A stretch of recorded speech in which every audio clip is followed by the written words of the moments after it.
BJP தமிழ்நாட்டுக்கு வந்தா நம்மளோட தமிழ்நாட்டோட நிலைமை என்னவா இருக்கும்? 4 வர்ணங்களை நானே படைத்தேன், நானே நினைத்தாலும் அதை மாற்ற முடியாது.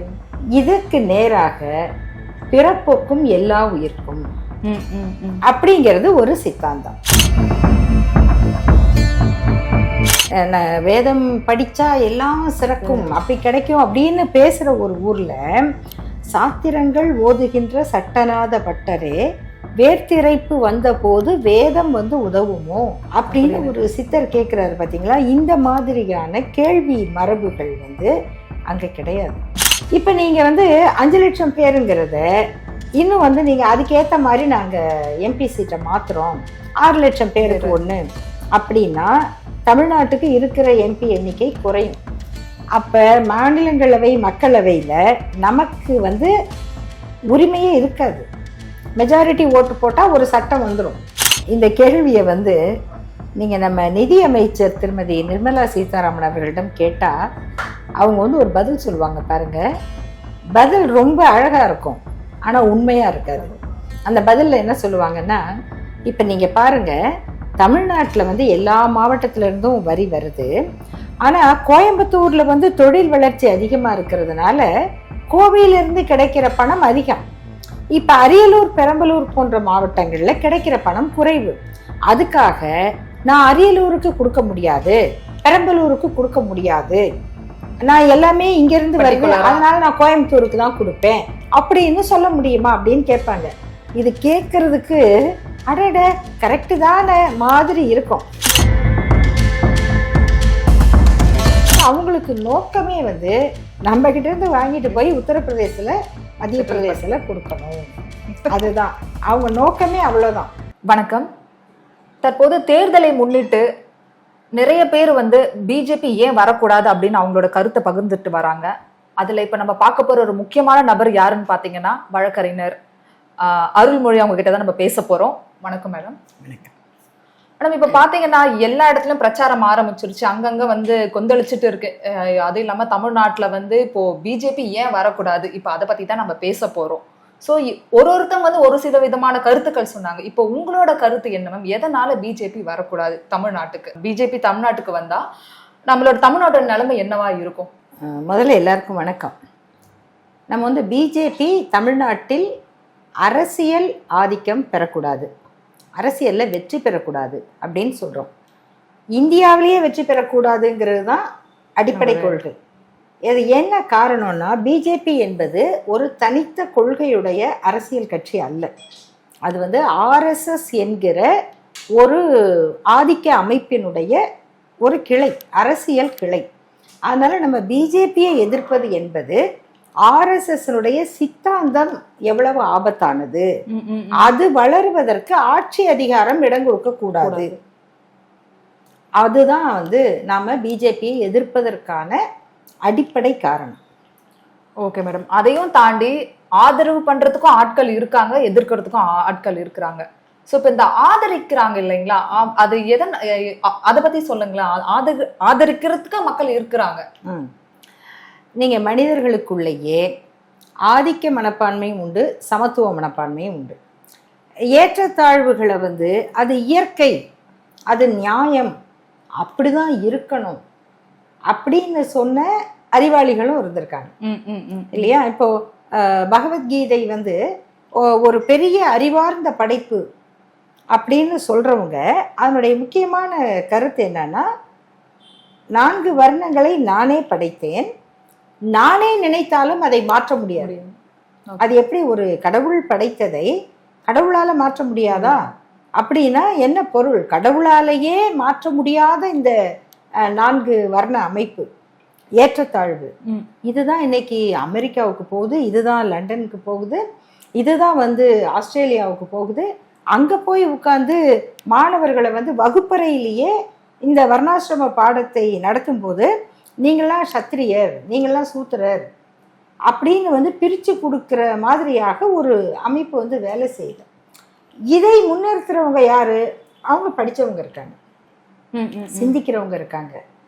இதுக்கு நேராக பிறப்புக்கும் எல்லா உயிர்க்கும் அப்படிங்கிறது ஒரு சித்தாந்தம். நீங்க பகவத்கீதை சொல்றதுக்கும் திருக்குறள் சொல்றதுக்கும் இது ரெண்டுக்குமான வேறுபாடு.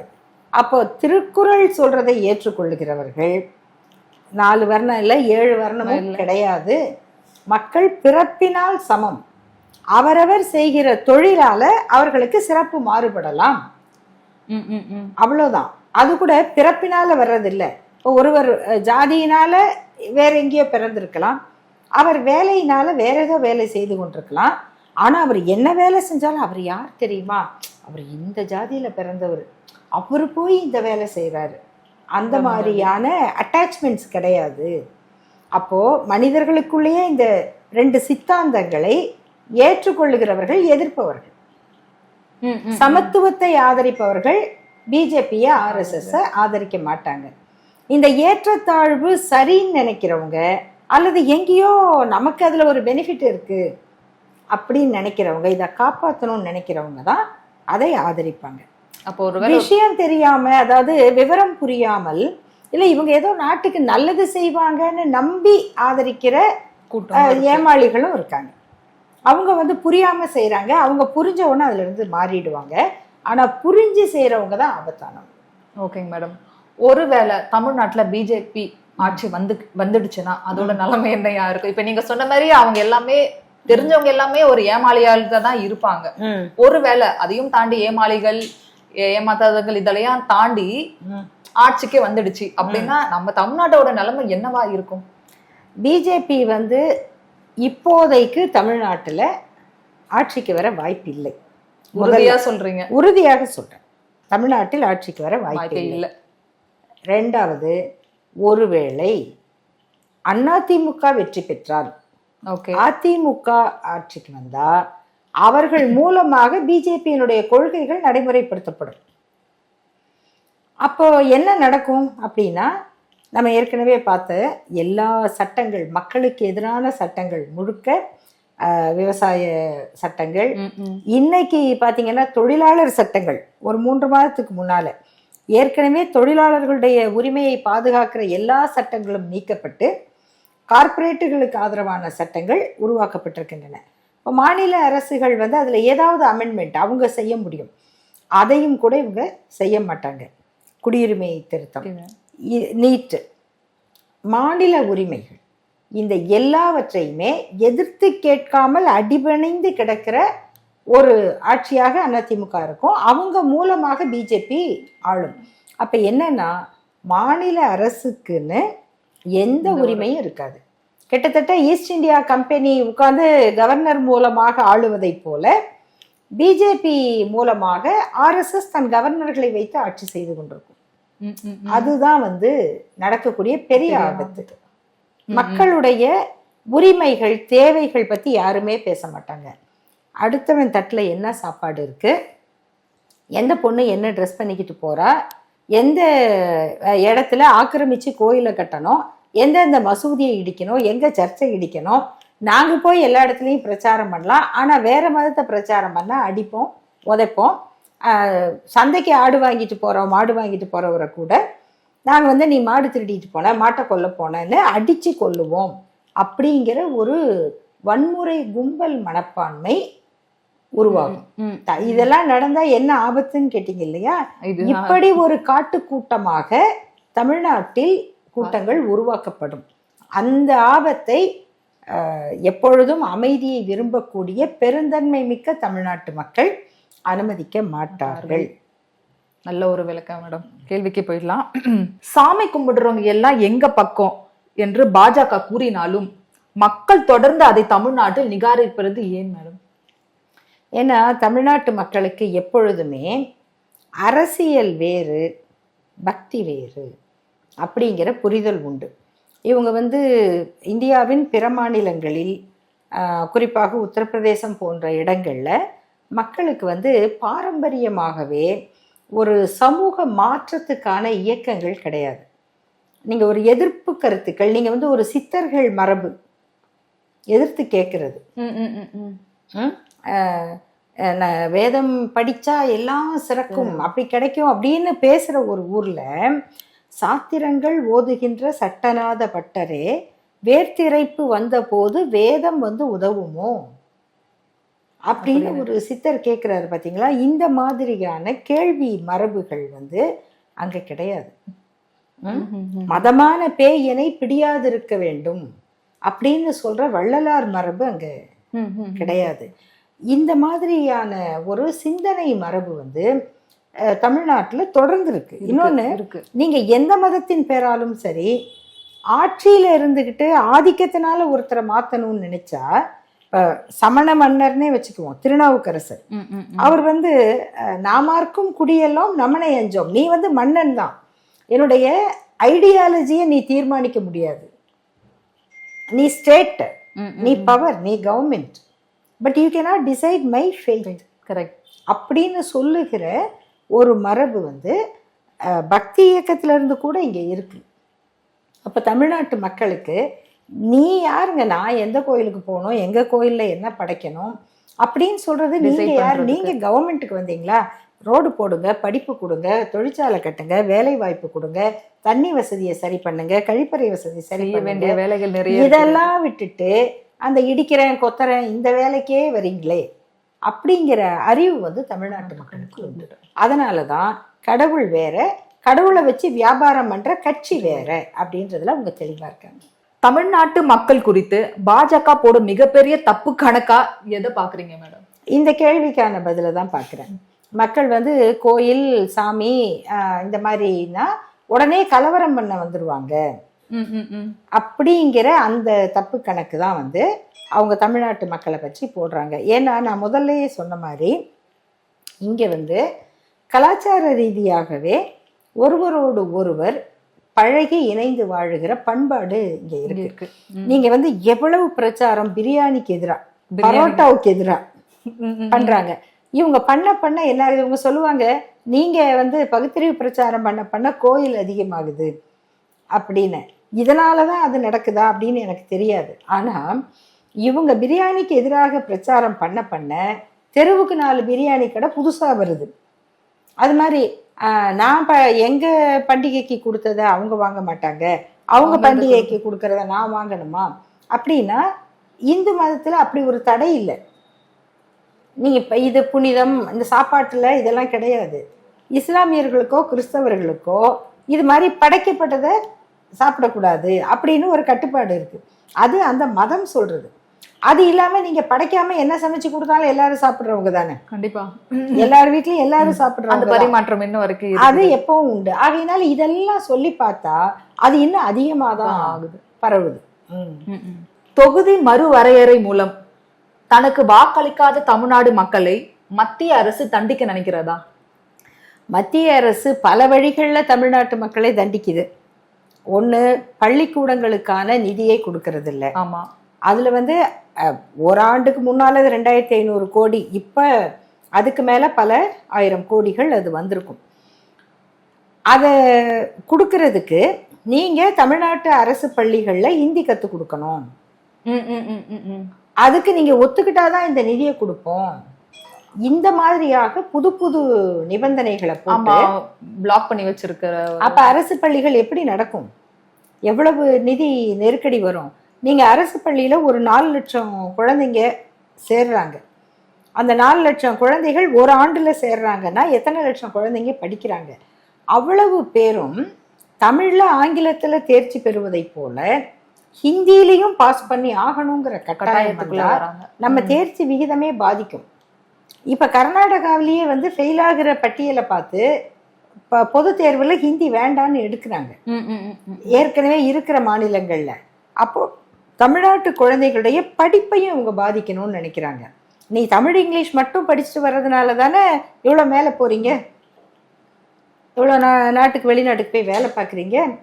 அதனால வந்து அதை எப்படி அவங்க தேர்ச்சி விகிதத்தையே குறைக்கணும், இப்படி பல வழிகளில் தண்டிக்கிறாங்க.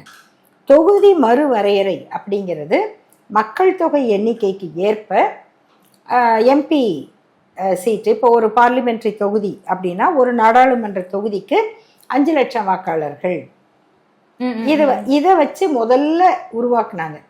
அப்ப என்ன ஆகுதுன்னா அதே சமயத்துல ஒன்றிய அரசு வந்து மக்கள் தொகையை கட்டுப்படுத்தணும். ஏன்னா அப்ப வந்து 50ல இருந்து 60, 70க்குள்ள சீனாவுக்கும் இந்தியாவுக்கும் போட்டி நடக்குது மக்கள் தொகையில. அவங்க மற்ற அறிவியல் வளர்ச்சியிலலாம் எங்கேயோ போயிட்டாங்க. ஆனா நம்ம அதுல போக முடியல. ஆனா மக்கள் தொகை பெருக்கம் அப்போ 70களெல்லாம் ரொம்ப கடுமையான முயற்சி எடுத்து குடும்ப கட்டுப்பாடு திட்டம் அப்படின்னு கொண்டு வந்ததை தமிழ்நாடு மிக முழுமையாக பின்பற்றி மக்கள் தொகையை கட்டுப்படுத்தி இருக்கு. ஆனா உத்தரப்பிரதேசம், மத்திய பிரதேசம், ராஜஸ்தான் 3 மாநிலங்களை எடுத்து பார்த்தீங்கன்னா இன்னும் பிஜேபி ஆளுகிற மாநிலங்கள்லாம் எக்கச்சக்கமா மக்கள் தொகை அதிகமாயிருக்கு.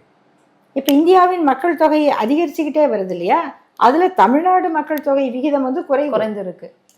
இப்ப நீங்க வந்து 5 லட்சம் பேருங்கிறத இன்னும் வந்து நீங்க அதுக்கேற்ற மாதிரி நாங்க எம்பி சீட்டை மாத்துறோம், 6 லட்சம் பேருக்கு ஒண்ணு அப்படின்னா தமிழ்நாட்டுக்கு இருக்கிற எம்பி எண்ணிக்கை குறையும்.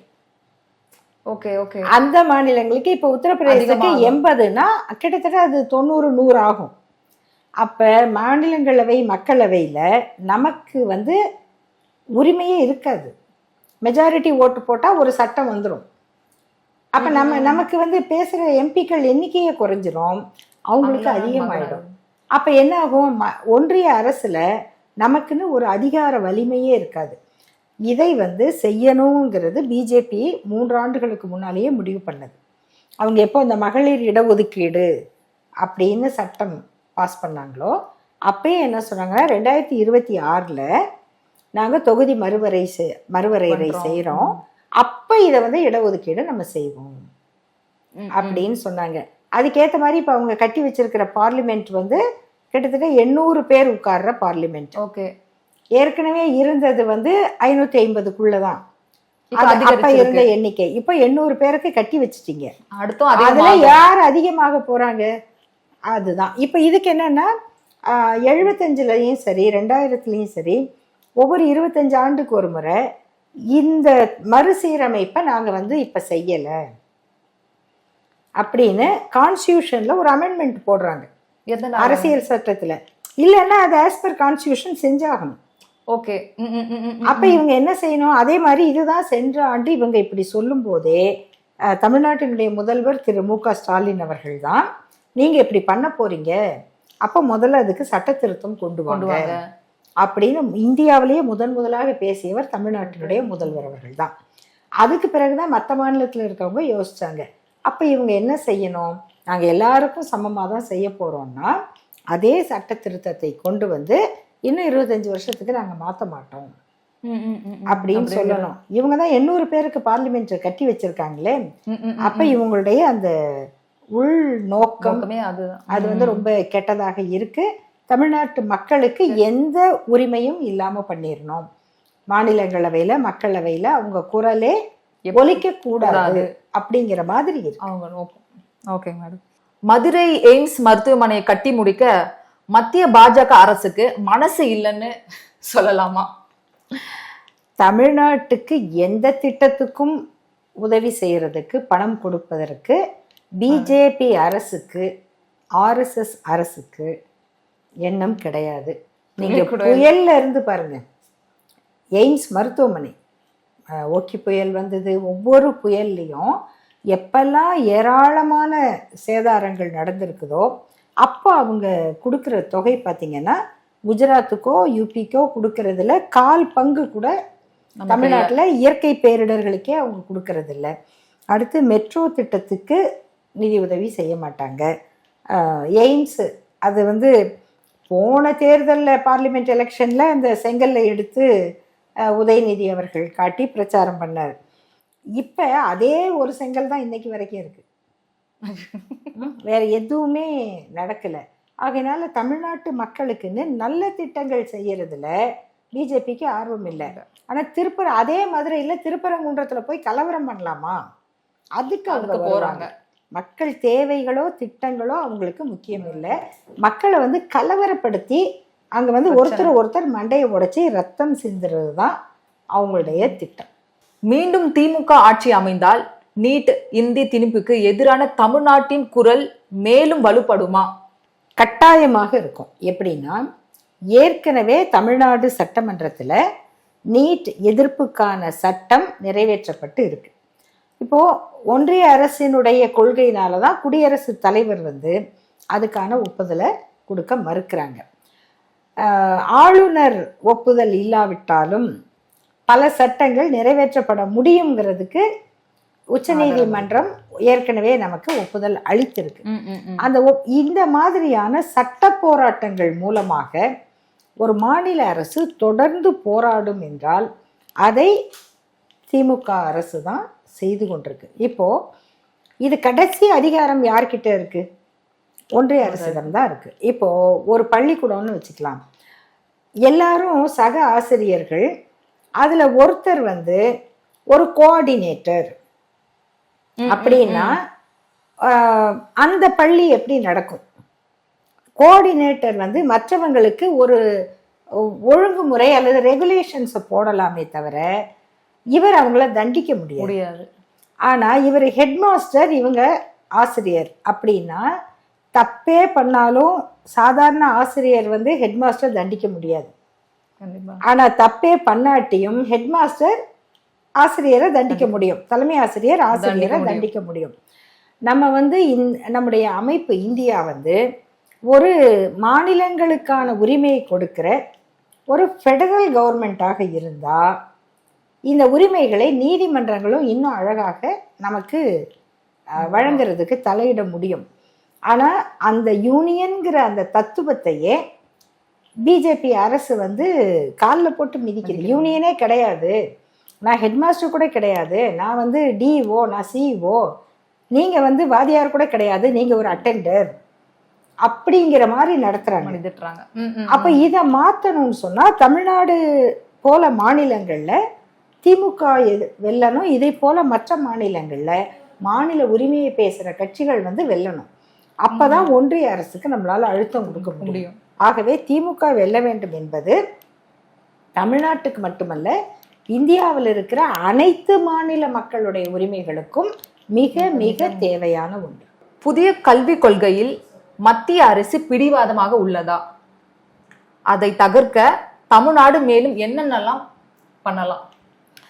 புதிய கல்விக் கொள்கைங்கிறது தான் ஆர்எஸ்எஸ்னுடைய கல்வி திட்டமே அவங்களுக்கு. ஆமா, அது இதெல்லாம் ரொம்ப ஆண்டுகளுக்கு முன்னாடியே அவங்க தயாரித்து வச்சிருக்கிறது.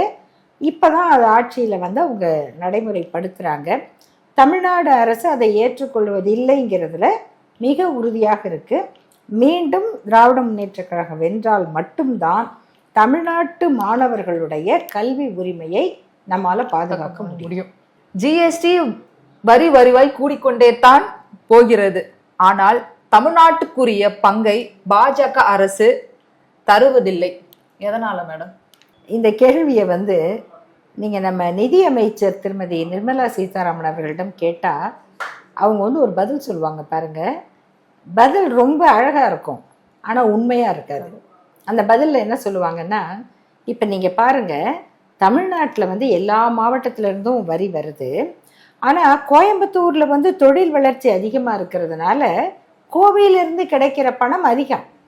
இப்போ அரியலூர், பெரம்பலூர் போன்ற மாவட்டங்களில் கிடைக்கிற பணம் குறைவு.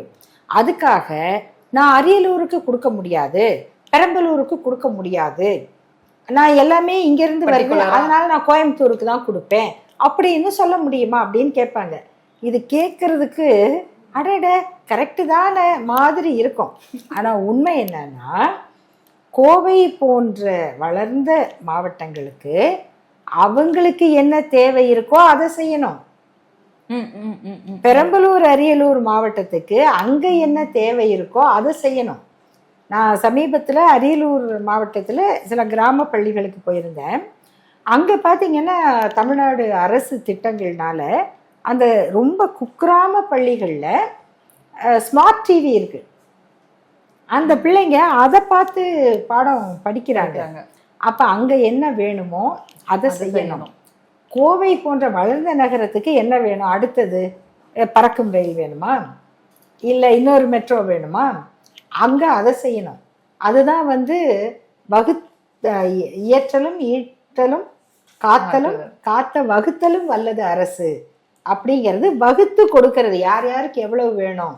இல்லை நான் எல்லாத்தையும் வாங்கிக்கிட்டு உங்கள்கிட்ட வாங்கிட்டு கோயம்புத்தூருக்கு ஒன்றுமே பண்ண மாட்டேன், எல்லாத்தையும் இங்கே தான் கொட்டி கொடுப்பேன் அப்படின்னு சொன்னால் அதுவும் தப்பு. அந்த தப்பை தான் ஒன்றிய அரசு செஞ்சுக்கிட்டே இருக்கு. ஆகையினால அவங்களுக்கு நோக்கமே வந்து நம்ம கிட்ட இருந்து வாங்கிட்டு போய் உத்தரப்பிரதேசத்துல மத்திய பிரதேசத்துல கொடுக்கணும். அதுதான் அவங்க நோக்கமே. அவ்வளவுதான். புதிய திமுக ஆட்சி அமைந்த பிறகு ஆளுநர் மூலம் அரசியல் செய்யுமா பாஜக? பாஜக எப்பயுமே செஞ்சுக்கிட்டு தான் இருக்கும். நீங்க வந்து பொதுவாக இந்த பாசிட்டிவ் எனர்ஜின்னு சொல்றோம் இல்லையா, நன்மையை செய்பவர்கள் அவங்க வந்து எப்பவுமே கொஞ்சம் நிதானமாகவும் தொடர்ச்சியா அப்படியே போயிட்டே இருப்பாங்க, ஒரு ஆற்றொழுக்கா போயிட்டே இருப்பாங்க. ஆனா இந்த மக்கள்கிட்ட இந்த அமைதியை கெடுக்கிறது, வன்மம் வன்முறை வெறுப்பு மூலமாக தாங்க நினைக்கிறத சாதிக்கணும்னு நினைக்கிறாங்க இல்லையா, அவங்க எப்பயுமே தீவிரமாக தான் இருப்பாங்க. அதனால அதுதான் வந்து அடிப்படைவாதம், அதுதான் மத அடிப்படைவாதம், அதுதான் தீவிரவாதம். நீங்க வந்து பிஜேபி ஆர்எஸ்எஸ்ன்னு இல்லை, எந்த மத தீவிரவாதிகள்ட்டையும் அந்த குணத்தை நீங்க பார்க்கலாம். அதே மதங்கள் சார்ந்த அமைதியானவங்க இருப்பாங்க, அன்பானவங்க இருப்பாங்க. அவங்க வந்து இல்லை நம்ம மதம் வந்து அன்பை தான் சொல்லுது அப்படிம்பாங்க. அவங்க சண்டைக்கு போங்க, போர் நடத்துங்கன்னு சொல்ல மாட்டாங்க. ஆனா எல்லா மதத்திலையுமே இல்லை இல்லை கடவுள் சொல்லி தான் சண்டை போட்டேன் அப்படின்னு அமெரிக்க அதிபர் சொல்லுவாரு, இஸ்லாமிய தலைவர் சொல்லுவாரு, அதே தான் ஆர்எஸ்எஸும் சொல்லுது. அதனால இவங்களுடைய சித்தாந்தம்ங்கிறது அவங்கள சும்மா இருக்க விடாது. அதனால ஆளுநர் மூலமாக மட்டுமல்ல, யாருனர் மூலமாகவும் அவங்க பண்ணுவாங்க. மாநிலத்தில் சுயாட்சி, மத்தியில் கூட்டாட்சி என்பது இனி வரும் காலத்திலும் பொருத்தமாக இருக்குமா? இனி வரும் காலத்துக்கு தான் மிக மிக தேவையும் பொருத்தமாக இருக்கும். இது வந்து திராவிட முன்னேற்ற கழகத்தினுடைய 50 கொள்கைகள்ல ஒரு முக்கியமான ஒன்று. ஓகே. அந்த இந்தி திணிப்பை என்றும் எதிர்ப்போம் மாதிரி மாநிலத்தில் சுயாட்சி, மத்தியில் கூட்டாட்சி, இதுதான் ஒரு நாகரீகமான நாட்டினுடைய வளர்ச்சியாக இருக்க முடியும். அப்ப எல்லாரும் சமம், நம்ம ஒன்றிணைந்து இருப்போம். எல்லாருக்கும் ஒரே பெயிண்ட் அடிக்காதீங்க, எல்லாரும் ஒரே மொழியை பேச முடியாது, ஒரே சாப்பாடு சாப்பிட முடியாது. நீங்க சப்பாத்தி சாப்பிட்றீங்க, நாங்க இட்லி சாப்பிட்றோம், எல்லாம் சமந்தான் அப்படிங்கிற மனப்பான்மை வளருவது, அது எல்லா வகையிலும் ஒரு நல்ல மக்கள் மகிழ்ச்சியாக வாழ்வதற்கான ஒரு பெரிய பூந்தோட்டம் மாதிரியானது. அதுக்கான அடிப்படை அரசியல் கொள்கை தான், தத்துவம் தான் வந்து மாநிலத்தில் சுயாட்சி, மத்தியில் கூட்டாட்சி. அது இன்றைக்கு மட்டுமல்ல, என்றைக்குமே பொருந்தும். நன்றி மேடம், ரொம்ப அருமையான விளக்கம். நீங்க சொன்னது வந்து எனக்கு தெரியாத விஷயங்களும் நிறைய தெரிஞ்சுக்கிட்டேன். அதையும் தாண்டி இது மக்களுக்கு போய் சேரும், அவங்க கண்டிப்பா முடிவு எடுப்பாங்க யாருக்கு ஓட்டு போடணும் அப்படின்னு. ரொம்ப ரொம்ப நன்றி மேடம். நன்றி. நீங்களும் ரொம்ப நல்ல கேள்விகள் கேட்டீங்க, அதனாலதான் இந்த விடைகள்லாம் சொல்றதுக்கு ஒரு வாய்ப்பா இருந்தது. கேட்கிறவங்க சிந்திச்சு நம்முடைய அமைதியான நல்ல வாழ்க்கைக்கு எது சரி அப்படின்னு முடிவெடுக்கணும். வளர்ச்சியை நோக்கி போகணுமே தவிர வன்மத்தையும் வெறுப்பையும் நோக்கி போக கூடாது. அதுதான் இதனுடைய அடிப்படை. உங்களுக்கும் என்னுடைய பாராட்டுக்கள். நன்றி. நன்றி. நன்றி மேடம். நன்றி. நம் மண்ணை நாமே காப்போம்.